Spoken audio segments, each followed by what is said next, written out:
Eu queria lembrar aqui que existe um dizer entre os filhos do diabo que estuda a Bíblia, né? Porque ler a Bíblia, examinar a Bíblia é nossa obrigação. Mas estudar para mentir, como eles dizem, isso aqui é salvífico, isso aqui não é. Ou seja, o que interessa a eles é salvífico, o que não interessa não é salvífico, né? Não tem nada disso. O que está na Bíblia, o que está na Bíblia é tudo para a nossa salvação. São tudo mandamento, não tem negócio que isso é salvífico, isso não é salvífico. Mas eles inventam isso aí para justificar a falta de obediência à santa palavra de Deus. Outra coisa, nos discursos do Senhor Jesus debatendo com um fariseu e outros homens saduceus, outros homens lá da época, judeus, a gente não via o Senhor Jesus falar, isso aí está fora do contexto, né? É outra artimanha maligna que eles usam para justificar as heresias deles. Uma vez ainda falando com as mulheres de outra denominação que elas afirmaram que a Santa Ceia era praticada com suco de uva. Daí eu falei, não, está escrito na Bíblia que era vinho e era bebida forte. Porque o apóstolo São Paulo repreendeu uma igreja que eles tomavam antecipadamente o pão, eles queriam comer para encher a barriga, e outros embriagavam porque tomava demais. Então eu falei isso aí para ela e começaram aquilo, negócio de contexto, é o que eles usam para justificar as mentiras deles, né? Todo filho do diabo que estuda a Bíblia, não estou dizendo que não é para examinar, não é para ler, examinar. Ler, examinar é sim, mas não estudar para mentir para as pessoas. Entendeu? E agora eu quero continuar aqui com as mentiras que são atribuídas à congregação. Que eu experimentei lá dentro. Então, eu quero expor o seguinte. Eu senti Deus falou comigo várias vezes, vivi obras lá dentro.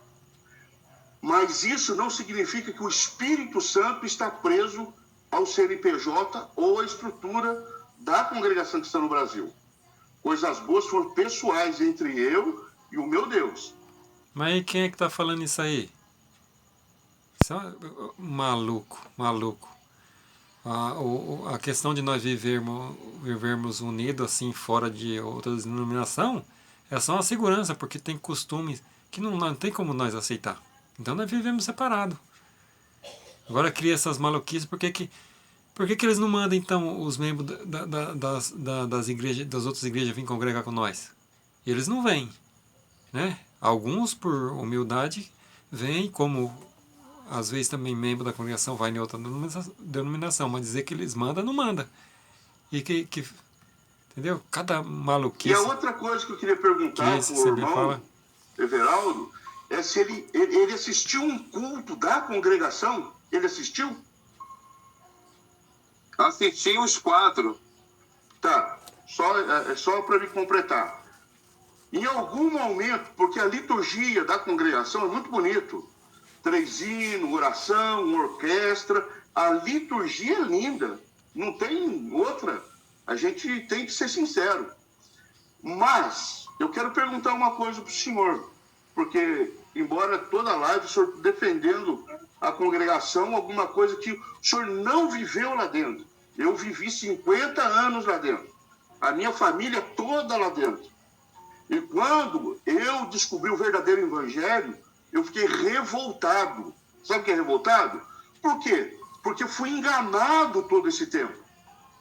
Fui enganado. Não me ensinaram. Embora era meu dever ter ido para as escrituras, mas eu não fui, porque não foi motivado pela instituição. O verdadeiro evangelho é as mensagens diabólicas dos críticos. Torção, esse negócio texto, contexto que eles usam aí para mentir. Quando diz lá que a salvação sem as obras é morta, que está claro nas escrituras, eles vêm com esse texto, contexto, está fora do contexto. Para quê? Para justificar a obra do diabo. E o evangelho deles é essas obras do diabo, que estuda para mentir, para torcer as escrituras sagradas. Agora, em algum momento do culto que o senhor estava lá, o senhor viu alguma pregação bíblica? Ou foi só um versículo, um texto e a explanação do que viesse na cabeça do cooperador ou do ancião que estivesse lá? Esse é um ponto. Mas só para me terminar. congregação, ela tem pastor. Por que ela tem pastor? O padre, ele é um pastor. O pastor Adão, ele é um pastor, ele só tem o nome de pastor. Ancião, qual é a função dele? Pastorear. Então eles têm um pastor. São pastores, sim, lá dentro deles lá. Não se enche o saco. Vendo um mentiroso falando aqui. Então eu queria perguntar para o senhor viu alguma pregação bíblica que nos ensinasse verdadeiramente o verdadeiro evangelho nos poucos cultos que o senhor foi lá, ou só foi pregação aleatória? Por favor. Amado, vou falar para vocês a verdade, tá? Eu vim desde novo no meio gospel cristão, já fui presbítero, diácono, pastor, hoje eu fui consagrado apóstolo há pouco tempo, né? O que acontece? Eu praticamente chorei na CCB. O que eu vi Deus falando que moveu no meu coração, coisa intimidade minha, um homem falando lá na frente, eu achei aquilo magnífico, o carisma, o carinho, não ter aquela situação de um homem se sentir superior, como acontece aqui fora. Eu sou o pastor, eu sou o dono. Eu senti, sinceramente, as 4 vezes que eu fui, de eu ficar assim, paralisado. Ó, tem 7 filhos do diabo, ex-CCB, encurralando o repórter, querendo condenar a congregação de tudo quanto é tipo, com mentira, conversa fiada, verdadeiro evangelho. Verdadeiro evangelho que está na Bíblia. O que eles torcem o tempo todo.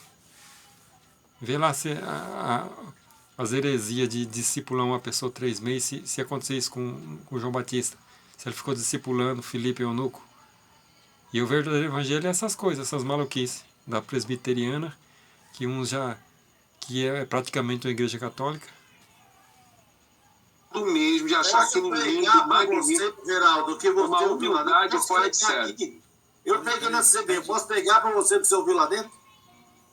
Sempre a mesma coisa. Você entrou aqui, você passou por vários lugares, você sofreu perseguição, você subiu, você caiu, mas você entrou aqui hoje e você vem saber se Deus te ama. Mas Deus te anuncia, eu vou levantar a sua cabeça, eu vou te abençoar.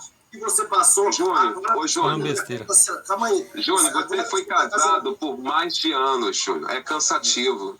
Júnior, você foi casado. Vocês são muitos anos. É só se ele viu uma pregação bíblica. Para quem entra a primeira vez, é maravilhoso. Eu chorava, eu falava em línguas, eu manifestava. Eu não vou dizer que todos aqueles que estavam lá, todos que eu vivi, foi falso, não. Porque existia, 25 anos atrás, homens que oravam, que jejuavam, que passavam a noite em claro para atender o culto outro dia, que visitavam o pobre, a viúvo, o necessitado. Existia, quando eu peguei um tempo que existia, esses homens me inspirou. Artimanha para tentando enganar. Essa pregação... A minha pergunta,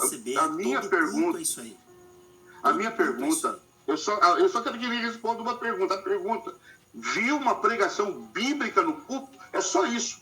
Não, ele pegou a Bíblia, ele abriu o versículo, ele explanou o versículo muito bem, não sei se em todas, mas ele explanou muito bem o versículo. Ele trabalhou a fé, só simulou, eu não sei, tá? Mas foi o que aconteceu.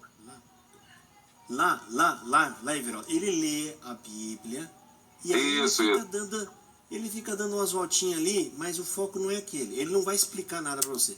Ele vai chegar num determinado momento, ele levanta a cabeça e fala, você entrou aqui assim, Deus conhece sua vida. Converseiro fiado, né? Como é que pode uma situação dessa? Esses elementos saem da congregação, indica a seita presbiteriana, não tem coragem de entrar, mas indica para os outros.